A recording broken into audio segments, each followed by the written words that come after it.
Terima kasih Tuhan. Luar biasa kesetiaan-Mu dalam hidup kami. Biarkan kesetiaan yang serupa kami dapatkan Tuhan, dan jadi bagian dari hidup kami. Sore ini ajari kami lagi dari sesuatu yang berasal dari hati-Mu. Berkati setiap kami, tidak ada yang meninggalkan ruang ini tanpa diubah dan tanpa diberkati. Kau ubah hidup kami, karena Roh-Mu yang mengajar dan memberikan pengertian, memberikan hikmat dan memberikan pewahyuan. Di dalam nama Tuhan Yesus. Semua kita berkata, amin. Silakan duduk saudara. Alright, kita akan lanjutkan lagi apa yang tadi kita sudah pelajari. Mari kita lihat Kisah Rasul pasal yang ke-8. Kisah Rasul pasal yang ke-8. Perhatikan pada ayat, kita baca ayat 17 sampai dengan ayat yang ke-23 dari Kisah Rasul pasal yang ke-8. Kisah Rasul 8 ayat yang ke-17 sampai dengan ayat yang ke-23. Saya masih Tuhan taruh dalam hati untuk bicara tentang ilmu yang baik. Ini ilmu raja-raja. Silahkan Hasto. Kisah Rasul 8, 17 sampai 23. Kemudian keduanya menumpangkan tangan di atas mereka, lalu mereka menerima Roh Kudus. Ketika Simon melihat bahwa pemberian Roh Kudus terjadi oleh karena rasul-rasul itu menumpangkan tangannya, ia menawarkan uang kepada mereka, serta berkata, "Berikanlah juga kepadaku kuasa itu, supaya jika aku menumpangkan tanganku di atas seseorang, ia boleh menerima Roh Kudus." Tetapi Petrus berkata kepadanya, "Binasalah kiranya uangmu itu bersama dengan engkau, karena engkau menyangka bahwa engkau dapat membeli karunia Allah dengan uang. Tidak ada bagian atau hakmu dalam perkara ini, sebab hatimu tidak lurus di hadapan Tuhan. Jadi bertobatlah dari kejahatanmu ini dan berdoalah kepada Tuhan supaya ia mengampuni niat hatimu ini. Sebab kulihat bahwa hatimu telah seperti empedu yang pahit dan terjerat dalam kejahatan." Anda perhatikan akan ayat yang ke-21 ketika Petrus dengan tegas berkata, "Tidak ada bagian atau hakmu dalam perkara ini." Dalam perkara apa? Dalam perkara Tuhan memakai dia seperti para rasul. Dia mau berkata begini, kamu mengira engkau bisa beli akan karunia, pengurapan, apa yang Tuhan kerjakan lewat kami, engkau bisa beli dengan uangmu?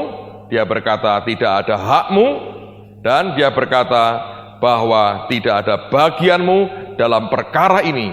Mengapa? Dia jelaskan, sebab hatimu, apa saudara? Tidak lurus di hadapan Allah. Dan dia berkata, ayat yang ke-23, sebab kulihat bahwa hatimu telah seperti empedu yang pahit dan terjerat dalam kejahatan. Nah, inilah yang saya mau katakan, tekankan berulang-ulang, betapa pentingnya setiap orang yang mau hidup berkenan di depan Tuhan itu menjaga akan hatinya. Kita hanya bisa berkenan di hadapan Tuhan selama kita mau menjaga akan sikap hati kita. Bentuk kesombongan, keangkuhan, ketamaan, iri hati, dan segala macam kejahatan yang di dalam hati kita harus mengizinkan Tuhan itu membongkarnya. Ketika kita membiarkan Tuhan membongkar segala sesuatunya, maka akan mulai terlihat bahwa betapa Tuhan itu mengasihi kita dengan memurnikan akan hati kita. Dan seringkali cara dia membongkar segala sesuatunya tidak begitu gampang. Dan seringkali melewati banyak hal yang sangat tidak enak, yang merisaukan, yang mengganggu, yang sangat menyiksa seringkali akan batin kita. Pengalaman yang tadi saya sampaikan dalam 2 kesaksian, saya harap memberikan Anda pengertian. Dibutuhkan suatu proses tertentu untuk membuat kita sadar bahwa aku ini salah, sikapku salah, aku tidak benar, aku bergantung kepada manusia, aku iri dengan yang lain. Itu membutuhkan suatu kondisi tertentu yang begitu pahit seringkali, tapi menyadarkan siapa sebenarnya kita di hadapan Tuhan. Sebab kalau orang berkata, Pak, saya mengoreksi diriku sendiri. Sebetulnya tidak bisa orang itu mengoreksi dirinya sendiri. Mestinya Roh Kudus yang harus mengoreksi kehidupan kita, baru akan nyata benar kondisi kita yang sebenarnya. Kalau kita ingin satu hari kelak Tuhan memakai kita dengan cara yang luar biasa, tidak ada pilihan lain kecuali saudara minta, ya Tuhan luruskan hatiku di hadapanmu. Kalau engkau tidak meluruskan hatiku di hadapanmu, maka tidak ada hak dan bagian kita dalam pekerjaan Roh Tuhan pada akhir zaman ini. Saya punya kesaksian lain yang saya mau bagi buat saudara. Ini realita kenyataan yang sebenarnya, dan saya berharap saudara bisa menangkap apa yang saya saksikan ini. Saya lupa, saya pernah cerita belum ya? Saya pernah cerita nggak? Ada hamba Tuhan yang sakit hati, dan I don't know. Saya cerita, kalau Anda sudah dengar beritahu saya ya. Oke. Ini kejadian nih saudara. Di awal-awal kami mulai mengalami pertumbuhan. Nanti kalau saudara kembali ke gerejamu, Anda akan lihat kenyataan-kenyataan ini. Ketika sebuah kelompok ini mulai berkembang, sebetulnya makin lama itu magnetnya, istilahnya yang saya pakai ya, magnetnya untuk narik orang gabung ke dalamnya dan lompat ke dalamnya itu makin lama makin besar. Ini seperti restoran saudara, makin laris, orang makin antri, makin sepi, orang makin tidak pengen ke sana. Ini saya tidak tahu mengapa, tapi ini kenyataan. Nah, di awal itu ketika terjadi begitu, sampai sekarang masih terjadi ini. Saya melihat kalau kebaktian kami yang Sabtu itu memang murni jemaat. Kebaktian Minggu pagi itu murni jemaat. Kebaktian Minggu sore itu sebagian jemaat, sebagian pengunjung. Nah, pengunjung ini pun terbagi dua. Sebagian pengunjung tetap yang memang karena sebetulnya bergereja di tempat kami tapi belum terdaftar dalam keanggotaan. Karena kami tidak terlalu gampang terima orang jadi anggota, terutama kalau pindahan dari gereja lain. Yang pertama paling gampang minta surat pindah dari gerejanya. Tapi Anda pernah bayangin nggak, sebuah gereja sekian tahun lalu mengalami begini. Dalam satu minggu, tiap hari 3 atau 4 jemaatnya menghadap gembalanya minta pindah. Dan semua mereka berbondong-bondong mau pindah di tempat kami. Kalau Anda gembalanya, sakit nggak hatimu saudara sebetulnya? Sakit toh? Sejak itu kemudian dihentikan, tidak ada surat pindah. Jadi tidak pernah diberikan surat pindah. Nah, kami berkata, kalau kamu nggak dapat surat pindah, kamu harus sekian bulan setia dan aktif dalam kelompok mesbah keluarga kami. Itu kelompok sel group. Nanti kalau kamu sekian bulan didapati setia, dan kamu rajin, kamu aktif, mulai mengerti gereja ini arahnya mau kemana, cara kami bagaimana, tetap Anda merasa nyaman, saudara baru mulai mengajukan jadi keanggotaan. Itu pun harus ada approval, persetujuan dari ketua mesbah keluarga. Dinaikkan nanti ke rayonnya, dicek lagi, dinaikkan lagi. Pokoknya makan waktu itu berbulan-bulan. Sebagian malah prosesnya bisa setengah tahun, bahkan ada yang lebih itu tetap nggak diberi.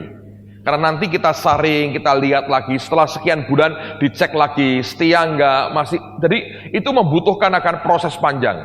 Memang disengaja begitu. Karena sebetulnya dari dasar hati saya yang paling dalam, saya ingin pertumbuhan yang murni, yaitu jiwa-jiwa yang diselamatkan. Seperti kayak minggu yang lalu kita membaptis berapa ya? 85 jiwa. Itu murni jemaat baru. Itu hasil dari kita buat altar call dengan Samuel Doktorian. Anda ngikuti kan? Jadi dari yang maju ke depan itu, yang orang yang murtad singkirkan, dilayani sendiri, yang belum baptis ditawari baptis. Nah, mereka terjaring 85 orang baru.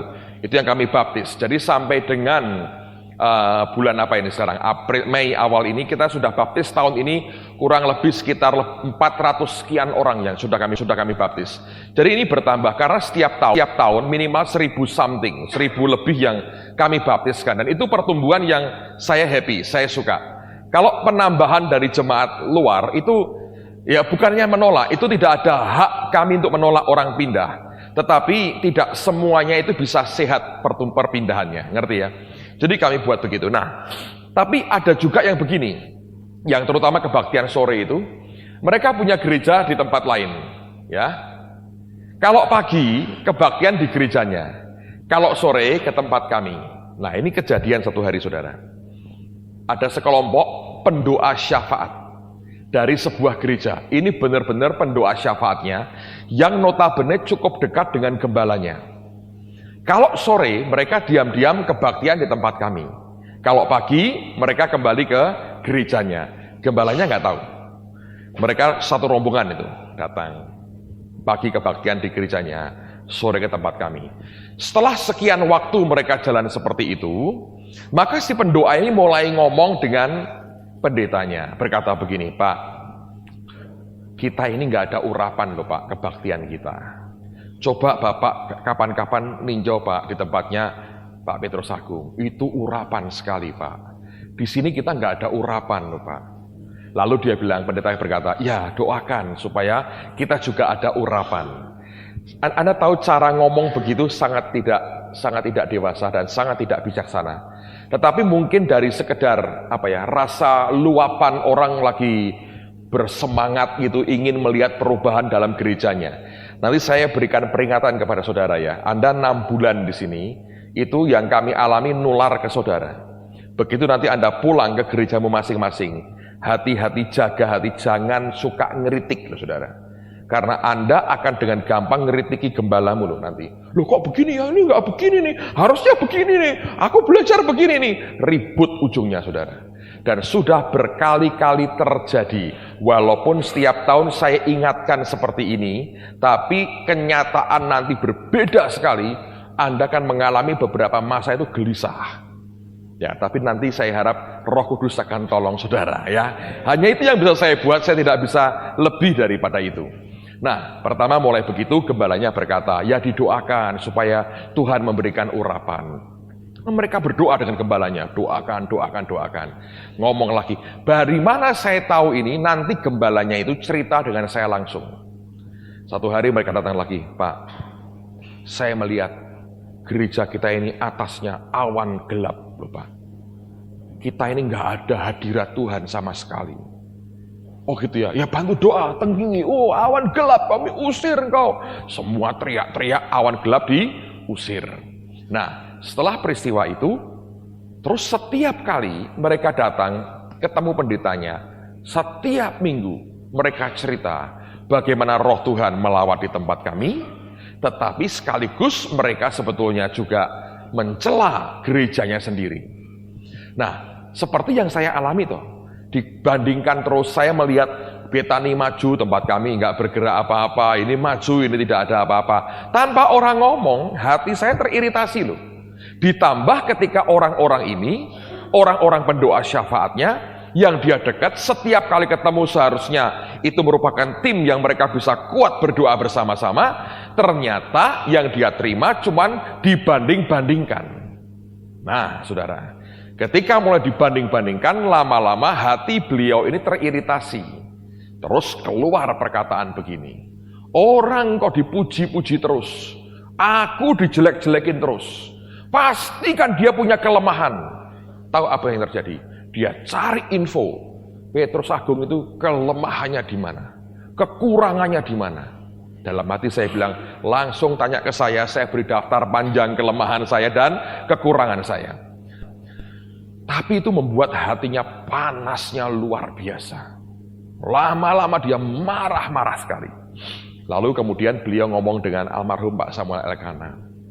Dia bilang, aku nggak tahan. Ini aku sudah marah dengan dia. Loh kenapa? Dia cerita, masa orang dibaik-baikin terus? Aku dikritik oleh jemaatku sendiri. Masa bisa begitu? Nggak mungkin dong, mesti orang itu punya kelemahannya. Pak saya bilang, ya jelas tuh punya kelemahannya. Lalu kemudian Pak Samuel Elkana mampir ke kantor saya waktu itu. Dia berkata, kamu kenal hamba Tuhan ini? Ya, saya kenal. Dia tidak suka hati dengan kamu. Kenapa? Saya bilang, aku ketemu dengan dia pun tidak pernah.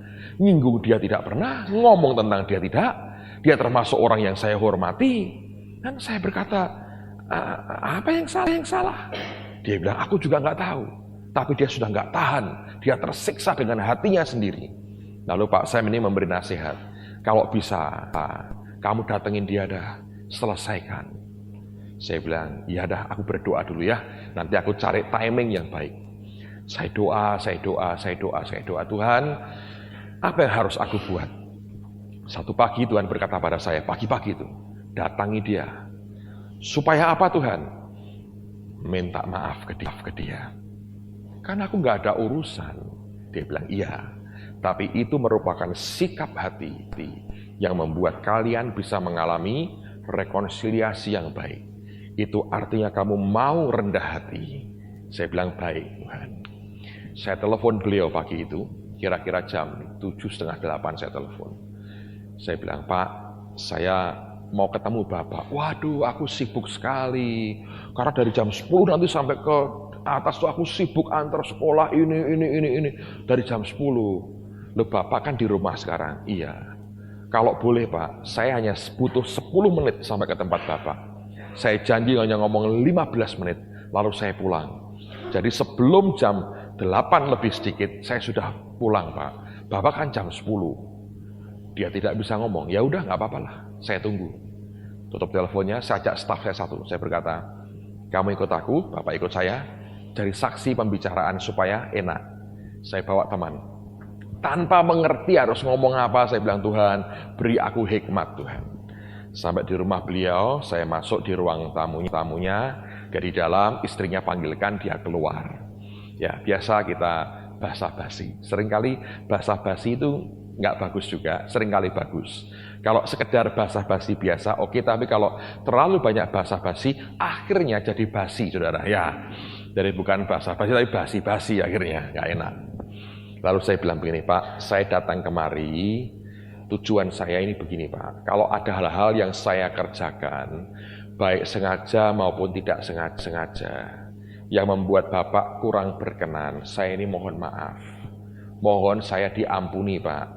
Kalau ada hal-hal yang saya lakukan dalam pelayanan saya yang membuat Bapak tidak berkenan, mohon saya diampuni. Dia ngomong apa? Sebetulnya kamu tidak salah. Terus dia cerita ini, saudara. Saya terus dibandingin sama kamu. Wah, saya bilang, Pak, saya tidak tahu. Ya, saya ngerti itu. Memang ini hati saya sendiri lagi panas. Saya sampai ngomong, masa orang tidak ada kesalahannya? Terus terang dia bilang, aku sampai cari-cari kesalahan, kelemahanmu di mana? Saya kaget juga loh. Ingat loh, hati ya saudara, kalau Anda tidak beresin cepat, itu bisa mengarah kepada sesuatu yang jahat loh. Seperti yang Petrus tadi berkata, sudah pahit, seperti empedu, terjerat dalam apa? Kejahatan. Waduh, saya kaget, dia cerita semua saudara. Dia keluarkan unek-uneknya. Saya geleng-geleng, saya bilang, Tuhan, aku nggak ngerti apa-apa loh Tuhan. Ini reaksinya dia sendiri. Tuhan hanya diem aja, saya diberi damai. Setelah dia ngomong panjang lebar, lama saudara, dia cerita semua, dia bilang, aku ini kondisinya begini, ini dibandingin terus. Aku bilang, kalau kamu mau pindah aja semua, saya usir Pak mereka. Ini mereka mau pindah ke tempat Bapak karena saya usir aja. Daripada saya tiap minggu dibanding-bandingin. Saya bilang, wah jangan begitu Pak. Dan sebagainya. Lalu kemudian saya bilang, ya Pak, pokoknya saya sudah tidak mau ganggu waktu Bapak lama-lama. Mohon saya didoakan Pak, supaya Bapak memberkati saya. Oh iya. Lalu kemudian dia doakan saya. Setelah doa, ya Pak, sekali lagi kalau yang ada yang membuat Bapak tidak berkenan, saya mohon dimaafkan. Oh nggak apa-apa. Ya hati saya sudah lega lah sekarang, sudah ketemu gitu. Memang kita nggak ada apa-apa, memang kamu nggak salah sebetulnya. Terus dia salamin saya. Nah kemudian saya pulang tuh, damai hati saya. Saya terus nggak lama ke Amerika dengan istri saya, sebulan saya pergi. Dulu kalau ke Amerika saya saudara sebulan, saya nikmati betul, saya muter-muter sebulan. Pulang mampir di Jepang, dari Jepang baru kemudian ke Singapura dan ke Indonesia. Saya lelah sekali, kami terbang 24 jam lebih dari Amerika sampai balik ke kota Semarang. Saya tiba-tiba kira-kira jam 3:30 sore sampai di rumah. Ini mata sudah nutup separuh saudara, sudah kepengin tidur karena itu kan kacau jamnya, jet lag kan saudara. Tiba-tiba saya tahu ada answering machine di nomor telepon di telepon saya. Saya pencet, lalu kemudian ternyata hamba Tuhan ini yang telepon. Dia bilang, Pak, kalau bisa mohon telepon saya sekarang ini Pak. Thank you. Dan itu persis hari itu dia telepon. Jadi kira-kira setengah jam atau sejam sebelum saya sampai di rumah. Saya telepon dia, terus disambungkan oleh stafnya. Dia bilang begini, Pak, bisa nggak ke gereja saya sekarang? Loh kenapa? Ada staf saya kerasukan setan. Dari pagi saya tengkingi tidak bisa keluar ini. Tolong Bapak datang. Nah dia sudah diomongi oleh jemaahnya tadi, pendoanya ini, wah ini urapan, Bapak kurang urapan gitu kan. Dan waktu menghadapi orang kerasukan, saudara, seharian tengkingi dia nggak bisa lepas. Saya nggak bisa apa-apa. Saya bilang, ya baik Pak, saya datang. Sudah teler betul, saya hanya bisa mandi dengan sisa kekuatan yang ada. Saya ngomong istri saya, kamu bantu doa dan kamu tidur lah. Kalau kami sampai ketiduran nggak berdoa ya sudah bukan salahmu. Aku juga pengen tidur sekarang ini, capek sekali. Koper belum dibongkar, pengen segera tidur, nggak tahan di badan saudara. Saya mandi, agak segeran dikit, saya ganti pakaian, saya keluarkan mobil saya. Saya pelan-pelan jalannya sambil bahasa roh, karena ngantuk betul saya, saudara. Saya bilang, Tuhan tolongin aku mesti ngapain, ini badanku lemes, aku lagi tidak kepengen ketemu setan, aku kepengen ketemu bantal sama kasurku, sama gulingku, aku pengen tidur. Dari Amerika jauh, lagi nggak kepengen ketemu setan, dan tidak pernah kepengen ketemu setan. Saya bilang, tolongin aku Tuhan, tolongin aku aja. Saya banyak bahasa roh, sampai di depan gereja, sudah ditunggu sama stafnya. Pak, di belakang Pak, di ruang belakang. Ya, saya jalanin kaki, saya berat sekali. Saya membayangkan dia hamba Tuhan nengking dalam nama Yesus, seharian gak keluar-keluar. Nah gua ini siapa? Orang teler, pengen tidur saya sebetulnya. Saya jerit, saya Tuhan tolongin saya gak bisa, aku gak berdaya ini. Saya tapi tetap jalan, mau nggak mau sudah, saya mau jalan sudah. Saya coba segagah mungkin saya bisa, tapi nggak bisa karena ini mata sudah kepengen tidur. Tapi ini yang terjadi, saudara. Kalau kita ya mau beres di hati kita, Anda mau rendah hati, Anda mau ngikuti aja yang Tuhan perintahkan, penyertaan Tuhan tetap luar biasa. Ini yang saya alami. Sampai detik ini saya bingung apa yang terjadi. Saya tidak tahu. Saya masuk, pintu dibuka. Saya masuk satu langkah, badan saya sudah muncul. Ketika pintu dibuka, itu mereka yang sudah megangi stafnya laki itu, dipegangi seharian, saudara, sampai merah semua, sampai itu gosong betul karena dipegangi dengan keras, sekarang berontak sekali. Lalu si pendeta dan teman-temannya yang megangi, yang kerasukan ini, tahu pintunya bunyi, ada orang masuk, mereka lihat ke saya. Orang yang kerasukan noleh ke saya. Lucu, saudara. Waktu saya lihat ke mereka, orang ngantuk loh ini, orang ngantuk, saudara. Orang kepengen tidur. Ini mereka lihat, termasuk yang kerasukan itu matanya ke arah saya. Teriak jerit, keluar, lemes sadar. Pendetanya bilang, urapan betul. Padahal ngantuk sungguh saya, saudara. Bukan urapan menurut saya loh, saya nggak berasa apa-apa. Saya hanya bilang, Tuhan, Engkau Tuhan yang sungguh baik. Kira-kira nih saudara, begitu saya mulai melangkah, saya masuk, itu setan diinjek sama Mikael, ngek, ouch, keluar ya saudara, kayak film kartun. Saya sadar bukan saya kok. Bangun, saya bilang, ada apa? Wah, puji Tuhan Pak, heran sekali, lihat Bapak teriak ini setannya. Dalam hati, puji Tuhan, gue bisa pulang tidur tanpa ribut dengan setan. Bangun, saya bilang kasih minum, kasihan. Badannya capek semua, kasih minum, saya bilang perlu dikasih makan ini. Iya Pak ini, waduh kami seharian. Dan kami terlibat dalam pembicaraan yang sangat baik. Beliau bahkan cerita isi hatinya, dia ceritakan semua. Saya mau berkata kepada saudara, ada saat-saat di mana Tuhan itu terus mengerjakan hati kita. Tapi juga Anda mesti waspada, seringkali hati kita dengan gampang itu teriritasi, terluka, tergores ya oleh karena berbagai hal di sekitar kita yang tidak nyaman buat kita. Kalau kita mau jaga hati kita dengan segala kewaspadaan, saudara akan mengalami Tuhan bekerja lewat hidupmu dengan cara yang luar biasa. Dan dibutuhkan menurut saya sikap yang mau merendah dengan Tuhan.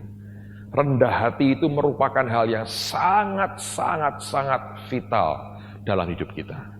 Dan saya bersyukur, saya beritahu saudara, sampai hari ini saya tetap yakin, saya dan semua hamba Tuhan butuh nasihat dari orang lain.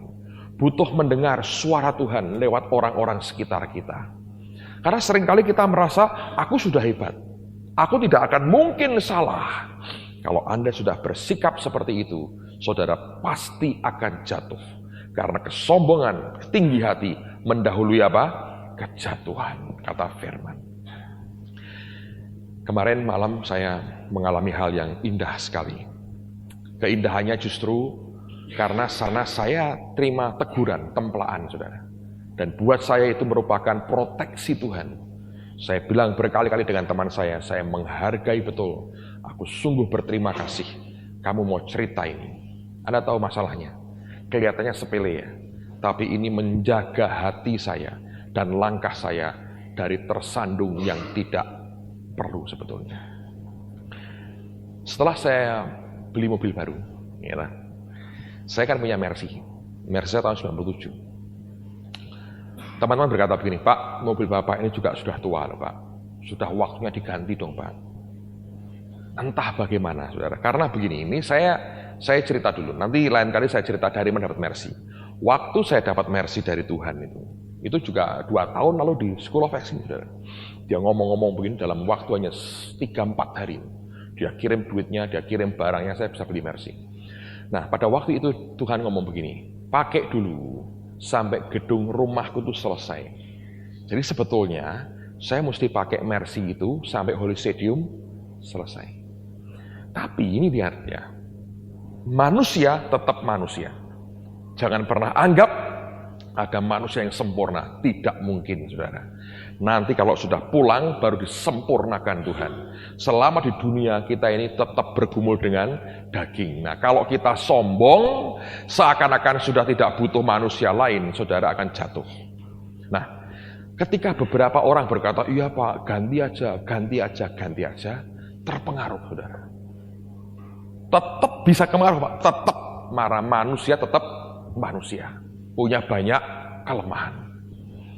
Saya mulai ngomong sama istri saya, iya ya kita gantilah. Lalu kita sepakat, ini kita jual, lalu kemudian kita gantiin mobil lain yang mungkin lebih simple. Saya bisa pakai harian saya, karena yang kami belikan gede itu untuk keluarga. Jadi lebih baik ini aja, caranya begini aja. Kita dirunding. Saya sempat ngomong sama teman saya ini, wah kita mau begini, gini. Dia tadinya diam, saudara. Lalu kemudian, hari apa ya, saya lupa itu. Jumat, kalau nggak salah Jumat atau Sabtu, Jumat malam. Tiba-tiba saya mau tidur. Tuhan tuh, Roh Kudus tuh, kayak ada yang nusuk di hati saya. Dan saya tahu, ini tentang Mercy. Saya ngomong sama istri saya, wah ini tidak boleh dijual. Tidak boleh dijual. Batalin semua rencana menjual. Jangan. Ada yang nusuk di hati saya. Saya berasa, waduh, ini ada hal yang Tuhan tidak suka.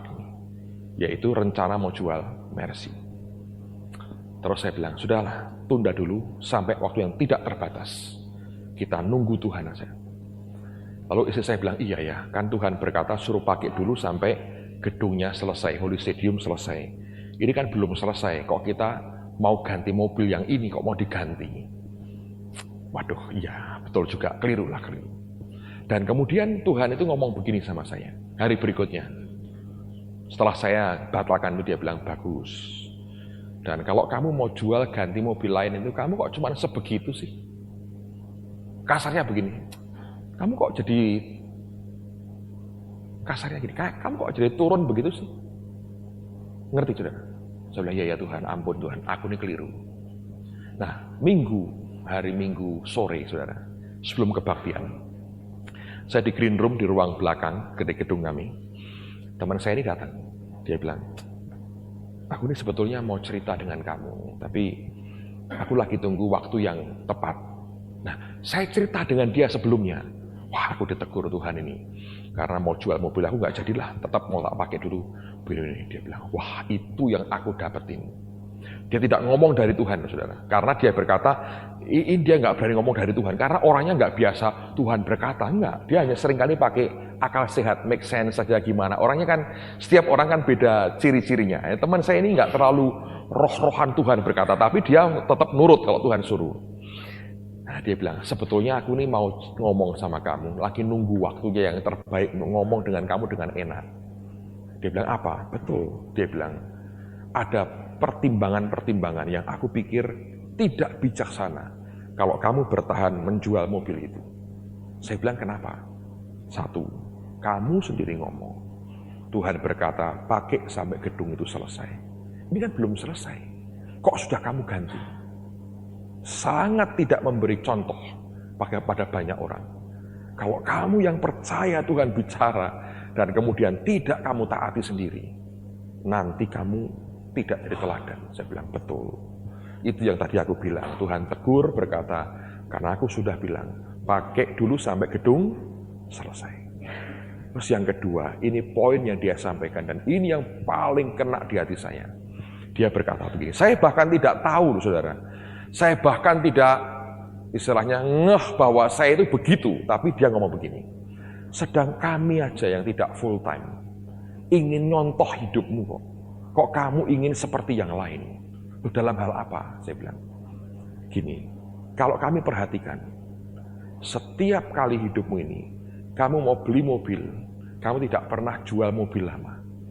Selalu apakah mobil lama kamu tabur, kamu persembahkan, atau kamu berikan ke orang lain. Selalu begitu. Kamu tidak pernah berpikir, saya beli ini ya, nanti kalau dijual harganya tinggi, tinggal nomboinya nggak banyak. Tidak pernah kamu berpikir begitu. Karena aku lihat berulang-ulang, selalu kamu persembahkan buat Tuhan, atau kemudian kamu berikan ke orang lain. Dan itu betul, saudara. Saya baru kaget, iya ya, aku ini nggak pernah jual beli mobil. Tidak pernah saya jual mobilnya, terus ditombokin duitnya, kemudian belikan yang lebih baru. Nggak pernah. Berulang-ulang dia berkata, berikan kepadaku, saya berikan. Jadi, itu mulainya begini. Mobil pertama saya dikasih, terus kemudian diberikan. Lalu mobil kedua diganti. Ini persembahkan buat Tuhan. Diganti mobil ketiga, persembahkan buat Tuhan lagi. Gitu. Terus kemudian dapat ini Mazda itu. Mazda ini juga kasihkan ke orang lain. Ganti Tuhan BMW, persembahkan ke Tuhan lagi. Lalu ganti Mercy, dikasih Mazda orang lagi, persembahkan ke Tuhan lagi. Lalu diganti Mercy, kok mau dijual? Dari persembahan 2, 3, 4, 5, 6, persembahan yang ke-7 dijual. Dia bilang, aku perhatiin kamu tidak pernah. Dalam rekormu punya mobil ini kamu jual itu tidak pernah. Loh kok sekarang kamu jual? Aku aja pengen tiru. Kalau bisa hidup kayak begini tuh loh enak. Tidak mikirin apa-apa. Sudah nggak kepake itu waktunya, berikan ke orang lain. Persembahkan ke Tuhan. Dapat ganti mujizat lagi. Kasihkan Tuhan lagi. Kasihkan orang lagi. Itu hebat. Loh kok kamu mau ikut-ikutan saya? Jual mobil, tombokin, beli lagi. Kan itu, kamu sebetulnya sedang ke arah yang lain. Saya diam, saya bilang, betul loh yang kamu bilang. Itu buat saya anugerah loh, saudara. Saya bilang, iya ya, yang kamu omong itu betul. Saya terdiam lama, saudara. Saya bilang, Tuhan, kalau dia nggak jelasin begini, aku ini nyimpang. Aku yang ngalami, bahkan tidak sampai ngelihat begini. Orang lain melihat, ini kamu beri, persembahkan ke Tuhan terus. Dan dia bilang, Mercy ini pun, dia bilang, nanti lihat, paling-paling kalau nggak kamu persembahkan buat pekerjaan Tuhan, kamu kasihkan ke orang lain lagi. Karena aku lihat dari awalnya begini, nggak mungkin nyimpang. Kalau nyimpangnya lebih hebat, nggak apa-apa. Ini nyimpang ke yang jadi biasa-biasa.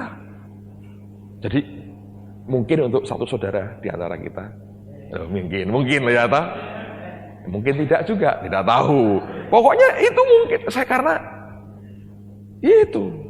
Jadi, loh, saya bilang iya ya. Saya bilang semalaman, saya bilang Sampai tadi sore, saudara, saya masih bilang, Tuhan, aku berterima kasih. Ada orang yang mau cerita dari hati ke hati, bicara tentang ini, dan aku tahu persis Tuhan yang sebetulnya berbicara lewat hidupnya. Amen, saudara. Saudara pun kelak sama. Belajar mendengarkan suara Tuhan lewat orang lain.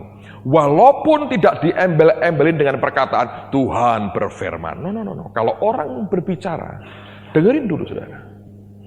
Siapa tahu itu betul-betul sesuatu yang tulus dan yang murni, yang menolong kita dari kejatuhan karena kita tidak cukup waspada. Saya beri kesaksian terakhir sebelum Anda selesai dan menikmati makan malammu. Saya sih tidak mendoakan saudara mengalami seperti yang saya alami, tapi ini betul-betul saya berkata kepada saudara, proses didikan hati ini jangan pernah diabaikan. Ini terjadi 3 tahun lalu, saudara. Waktu itu menjelang saya ulang tahun. Kami 3 keluarga berlibur ke Jogja. Dan ulang tahun saya dirayakan di warung soto di terminal bis. Keren ya, saudara ya. Dan itu kan ada tukang ngamen, diundang sama teman saya. Suruh nyanyi lagu Happy Birthday. Anda bisa bayangin makan soto di terminal bis dengan banyak orang. Saya dikerjain, diundangin tukang ngamen, suruh nyanyi lagi Happy Birthday. Muka saya itu kayak soto bener, saudara. Saya bilang malu bener saya kerjain sama teman-teman. Nah, besok paginya menjelang pulang, anak saya yang gede itu masuk ke kamar saya. Dan anak saya sudah beritahu saudara, sejak umur 6 tahun pernah ketemu Yesus. Dan berulang-ulang itu dia dipakai Tuhan untuk menyatakan suara Tuhan dan bicara apa yang Tuhan mau. Waktu itu dia ngomong gini, Papa, tadi malam aku bermimpi. Wah, dia ngomong gitu serius saya. Tiba-tiba saya bisa berasa, ini pasti tentang aku. Dan ini berkaitan dengan umur dan nyawaku. Saya nggak tahu dia ngimpi apa tadinya. Tiba-tiba berasa di hati saya. Saya bilang, coba kamu duduk, kamu ngimpi apa? Ya, Pak. Nah, anak saya dengan saya ulang tahunnya di bulan yang sama, hanya selisih seminggu. Dia bilang gini, Pak, aku mimpi pada hari ulang tahunku, Papa dan Mamah meninggal dunia, dan jenazahnya tidak ditemukan. Oh ya? Nah terus, kok kamu tahu? Iya, waktu itu aku lagi di rumah dalam mimpi itu, terus Cik Ripkah datang saya, ngomongin, Kesia, Papa Mamahmu sudah nggak ada, tapi jenazahnya tidak bisa ditemukan. Saya diam. Terus dia sedih. Saya bilang, ya sudahlah Kesia, berdoa. Nanti Papa juga mau berdoa. Saya lihat di agenda saya. Anda tahu? Pada hari ulang tahunnya dia, saya tahu saya sedang akan terbang dengan istri saya ke Sydney, Australia. Dan saya dikatakan jenazahnya tidak ditemukan. Artinya itu pesawat bisa jatuh kan? Habis kan? Dikremasi langsung, saudara. Ayo. Istri saya ngomong gini, itu bunganya orang tidur. Tapi saya ngerti di sini. Enggak ini. Wah, ini enggak main-main. Saya bilang, Tuhan Roh Kudus, apa yang harus aku buat? Normalnya, kalau Anda begitu, saya kan kenal beberapa hamba Tuhan yang peka-peka. Saya telepon tuh Pak Yusak, suruh mendoakan, Ibu Nani saya suruh doakan, kan begitu. Tuhan ngomongnya apa, saya konfirmasi dong, bener enggak? Terus saya harus bagaimana? Ayo, kalau Anda di posisi saya, tetap berangkat ke Sydney pelayanan atau Anda batalin dengan mimpi seperti itu? Dan anak saya masih kecil-kecil, 3 tahun lalu, wah kecil banget. Dan Papa Mama meninggal dunia. Saya bilang, Tuhan Roh Kudus, aku harus bagaimana? Dia bilang begini, ketika Abraham aku minta anaknya, si Ishak dipersembahkan, dia ngomong ke siapa? Tidak ngomong ke siapa-siapa. Kamu diam saja, tutup mulut. Seperti dikunci mulut saya, saudara. Dikunci. Tidak bisa ngomong ke siapa-siapa. Dan saya tidak ngomong ke teman-teman saya. Kalau saya ngomong, mereka akan berkata, jangan pergi. Itu pasti, saudara. Saya akan didatangi rame-rame, mereka akan tahan saya, kamu di kamar aja, mereka doa bahasa roh. Jangan sampai mati pendetanya. Dan anehnya, saya nggak cerita loh, beberapa orang inti saya di gereja, hari-hari itu, lagi mandilah, lagi apa, bisa punya perasaan gini, kalau Pak Petrus Agung mati mendadak, terus gimana ya? Nguburnya gimana, yang gantiin dia siapa?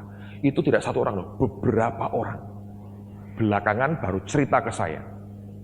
Karena mereka tidak berani ngomong ke saya juga, tidak berani ngomong ke orang lain, itu bisa muncul, semua punya perasaan seperti itu.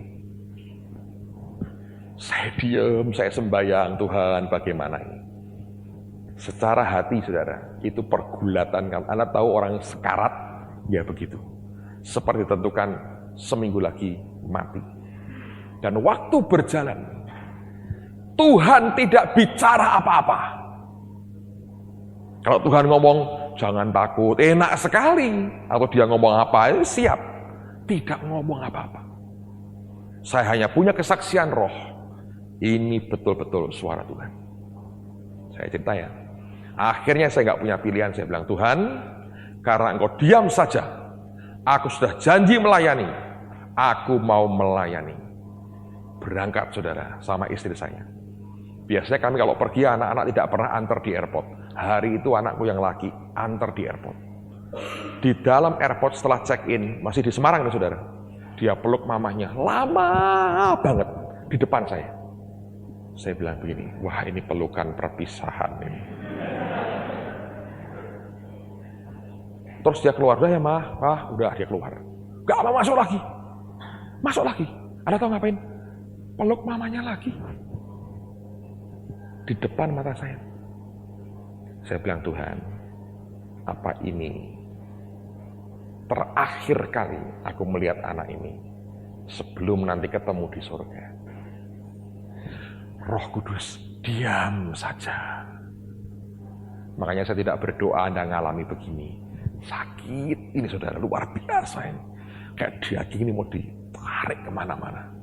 Kayak mau hancur badan saya. Nah, sudah berangkat. Kami nunggu di lounge. Anak saya pulang, saya diem, gak banyak ngomong. Saya diem, saya arahkan hati saya ke Tuhan. Tidak ada surat wasiat yang saya tulis, nothing. Saya bilang terserah dah. Saya bilang kalau waktunya harus pulang, ya pulang Tuhan. Dimanapun, cara bagaimanapun, apa yang bisa aku buat. Pulang ya pulang. Jalan sudah, dipanggil boarding. Sudah gelap, saudara. Jalan. Baru keluar dari lounge menuju ke pesawat, saudara, jalan. Itu kan ada paving blocknya.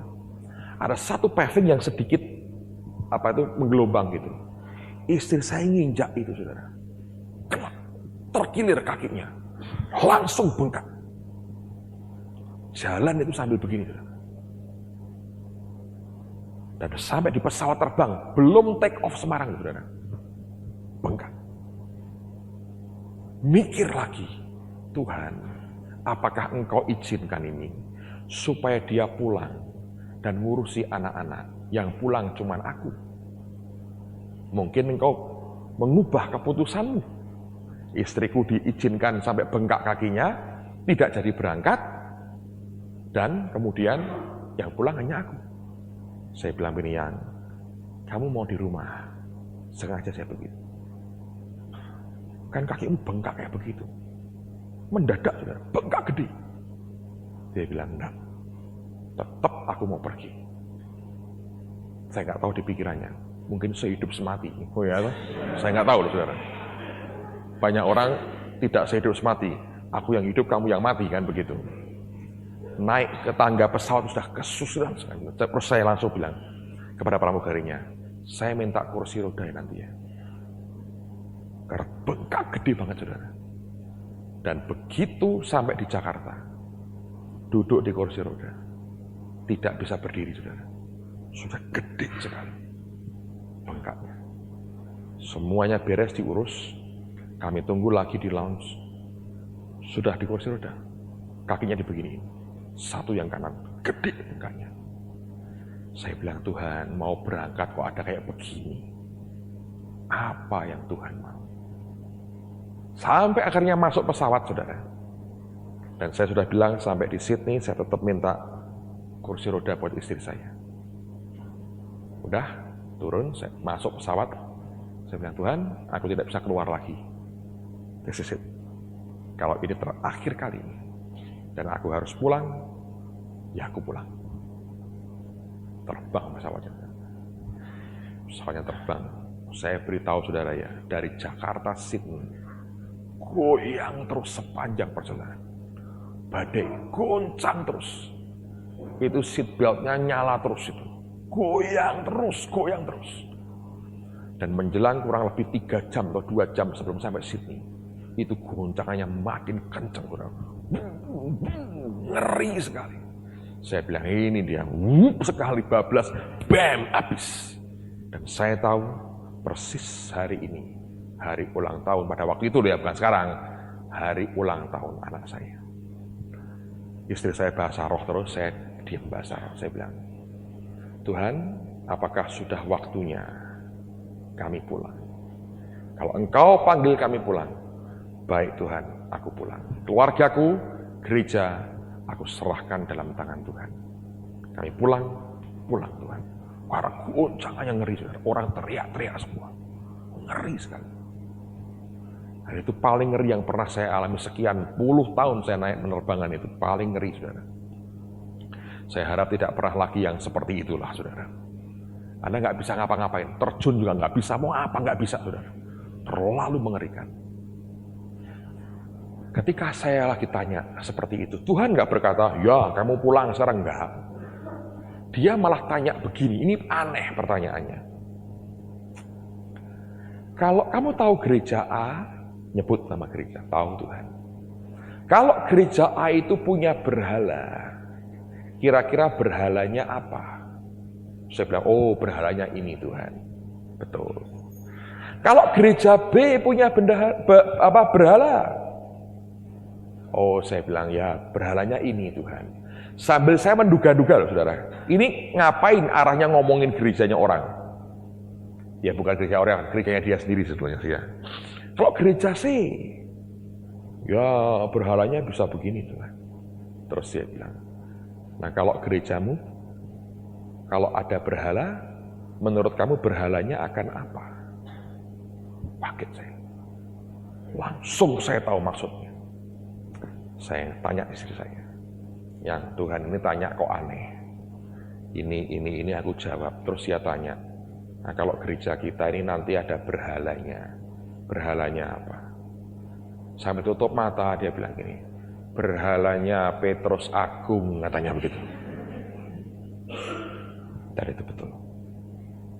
Saya bilang, Tuhan, apa Engkau melihat aku ini sudah jadi berhala bagi orang? Sehingga Engkau mau panggil aku pulang karena berhala harus dihancurkan, gitu? Dia bilang, tidak. Aku hanya mengingatkan kamu supaya jangan sampai kamu jadi berhala.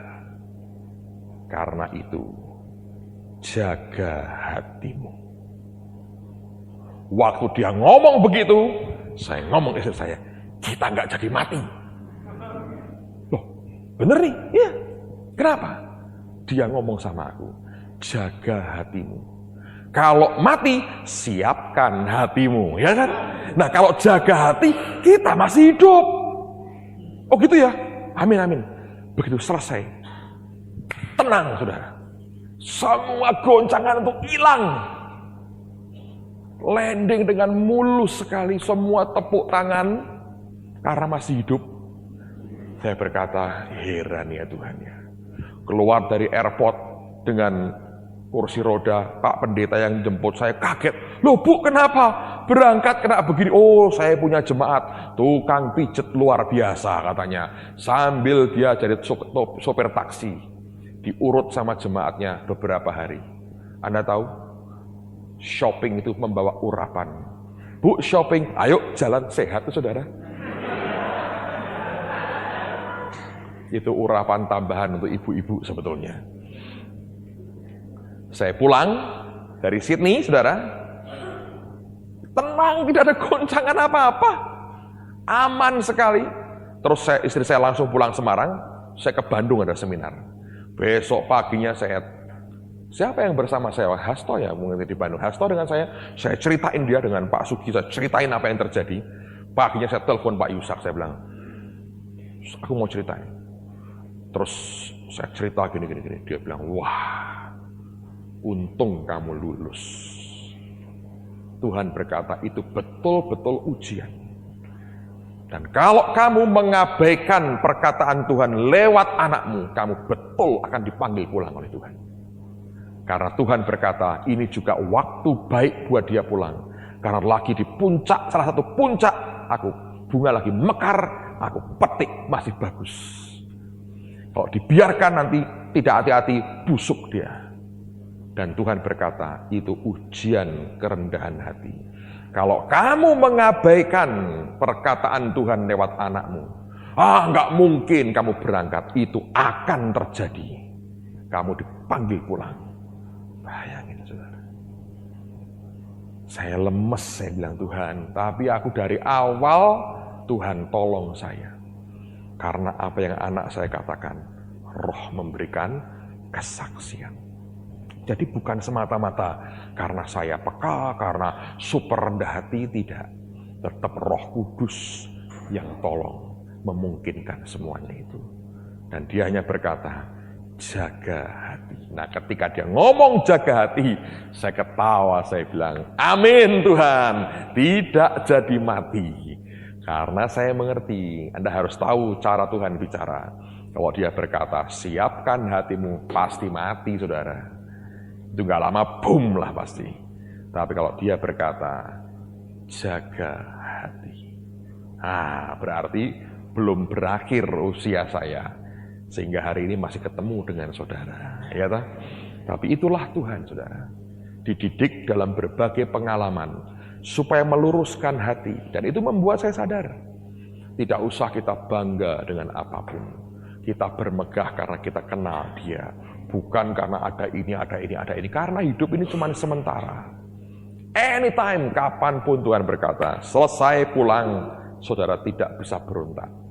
Oleh karena itu, biarkan. Oleh karena anugerah rohnya dan pertolongan Roh Kudus, masing-masing kita jaga hati kita. Mari berdiri bersama-sama.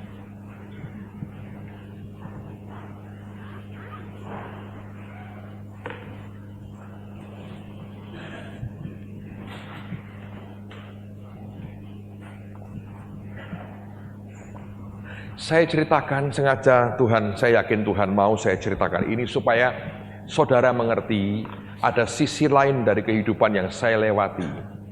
Yang memang itu bentuknya ujian-ujian Tuhan. Dan jujur saya berkata, beberapa kali memang Tuhan uji soal diminta nyawa saya. Dan so far karena pertolongan Tuhan, saya tidak ada sesuatu yang membuat saya pertahankan nyawa saya. Dan itulah bagian-bagian yang hamba-hamba Tuhan, anak-anak Tuhan mestinya akan sampai ke level seperti itu. Sebab kalau tidak akan berbahaya sekali. Gereja kami atas nama gereja, tanah gedungnya atas nama gereja. Tidak ada yang atas nama saya pribadi. Radio kami semuanya, PT yang kami punya, tidak ada yang pakai nama saya pribadi. Hanya PT televisi yang tadi baru ditandatangani notaris, istri saya dimasukkan karena sudah tidak ada orang lain lagi, tapi tetap saya tidak ikut. Dan dia pun ditulis bukan saham mayoritas, dan di bawah tangan sudah dikatakan bahwa ini semua milik gereja. Tidak ada kepemilikan apapun yang kami coba pertahankan. Saya tidak ingin membangun dinasti dalam hidup saya. Mari lakukan, kita selesaikan, rencana Tuhan, kehendak Tuhan, pekerjaan Tuhan dalam zaman kita. Kalau hati kita dijagai murni, tidak ada yang secara daging kita mau pertahankan, saudara akan menikmati kasih sayang Tuhan yang luar biasa. Amen. Mari kita naikkan penyembahan di hadapan Tuhan. Terima kasih Tuhan. Thank you Jesus. Terima kasih Tuhan. Naikkan pujian ini, basuh aku di dalam darah-Mu anak domba. Yang lain itu tiada artinya. Dan biar kita tahu bahwa hanya Tuhan yang punya pengerti yang besar dalam hidup kita.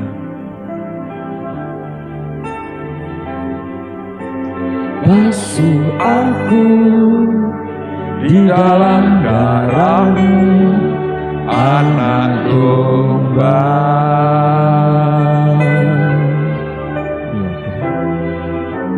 Jamah bibir, luruskan hatiku dengan Roh-Mu.